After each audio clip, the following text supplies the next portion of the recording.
Form. What is form? I'm going to explain that in a second. Let's get into that right now so you can understand it to upgrade your art journey. Okay, this is going to be super, super short. I don't think it's going to be more than like probably 5 minutes. I don't think so, or even 10. What is form? Form, in just the most layman terms way, is just 3D object, or the aspect of a 3D object, or taking the shape of something and making it 3D, or appearing to be 3D in a 2D space, okay? So the best way to do this, whether you're doing a cartoon or something super semi-realistic, or a case may be, is take an object that is usually 2D, which it will be 2D, and then what you do is, with just lines alone, you can wrap around the circle or the object by being respectful for said object and giving it the form that it needs. So like the line will wrap around of the contouring of the shape, and there you can see a 3D illusion that's happening. Because if I just put a straight line on it, it's gonna look really flat. It doesn't even feel like it's even there. Like they don't even belong next to each other. So I'm going to wrap around like this by making the line a lot more oval shaped, or a lot more stretched out like this, so it can feel like that. You can also do it on top, not just sideways, or give it a form of placement, as you can see, like a Z-axis type placement. So you can do it like this, and wrap around like this. Now it's looking like this, like a head per se, looking in this particular direction. You know what I'm saying? It's kind of like that, right? That's pretty much how you use lines. That's the most basic way. Now I'm using a brush with a pen pressure, so it's going to look a little wonky when I use it. I can turn it off, but I just want you guys to get the rudimentary understanding of how this works. So I'm wrapping around, there you go, and here and here. You can do as many angles you want, just be very mindful. And the trick about this is to make sure that when you're wrapping around your said line onto your object, and remember, it doesn't have to be a shape that is like with a label, like a circle, a square, a triangle. You can do this with just any object like this. You can do it like this, right? And then if you wrap the lines around said object in a respectful manner, you're going to get the results that you might be craving, okay? Just like that. I'm just wrapping around, being mindful. It doesn't have to be in this direction. It could be in any direction, but as long as you're being mindful of it, then you can get away with a lot, just like that.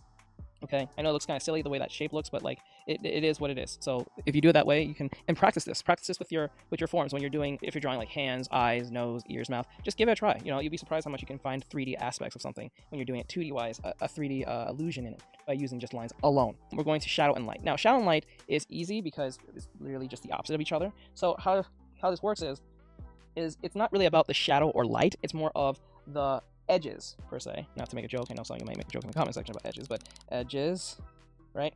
Edges. So this here is called a soft edge, and this one here is called a hard edge. The difference between them both, other than just their appearance, is that hard edges brings importance, and the other one tends to lose importance, or at least blend very well to make it can go vice versa, but in most cases this is how that works. So like in your favorite anime, you see something called cell shading. You can probably see in this example real quick, I might put in the video.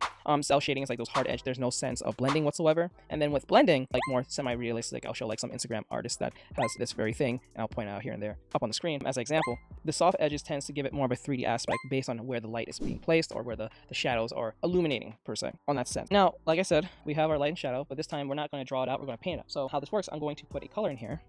All right, so we have our color, and to bring importance like this, like we'll take the light like that, and there we go. We have our hard edge. It gives it importance because it's easy to see, easy to identify. As you can see, the line is wrapped around, set onto the shape of the contouring of the shape, so you can see it. Now, to give it more importance, or not even more importance, but give it more of a realistic look, it really depends on where the light is coming from. So the light seems like it's coming from the light is coming from here. Light is coming from here, right? And the shadow is over here, all right? Now, it depends on how the light source, our light source, or key light, for anyone who doesn't know this, and light source is pretty much the same thing. It is your main light, key light, all the same thing right now. And it depends on how close or how far something is. So like, the closer the light is, the more hard edge it will be, okay? And the more further away, say like super far away, right? It's going to be more soft edge, okay? It's going to be more of a soft edge, per se, like that. But it doesn't feel all that interesting. Now, this can fall under a situation where you can have another object right next to this, and then that object is casting something called a hard shadow, and that hard shadow can make things more interesting or 3D. This next, even though there is a soft light, so that soft light there, like that, let's get this from here, like that. And that can bring in more of an interesting placement onto your character or your object, or a case may be. Now, the cast light can work very much so with the soft edge if, say, you draw a character. Now, let's do it like this. Now, I know my anime head looks a little deformed, but that's not the point. Now, the light is coming from here, right? And because light, like before, it's going to be soft edge. But how this works is, because it's soft edge, or at least it's going to be a soft edge, but what brings it a hard edge is that because of the light, the nose itself is going to make somewhat of a hard edge onto the soft edge. So it's going to be like this. But it doesn't just stay hard edge once it hits the nose. What's going to happen is that once it hits the nose, based on the distance, it's going to soft edge itself again, but back to where it was from the distance. So the hard edge will be here, and the soft edge will be right here, and then it gets hard right back onto the nose because it's casting based on direction onto the subject per se.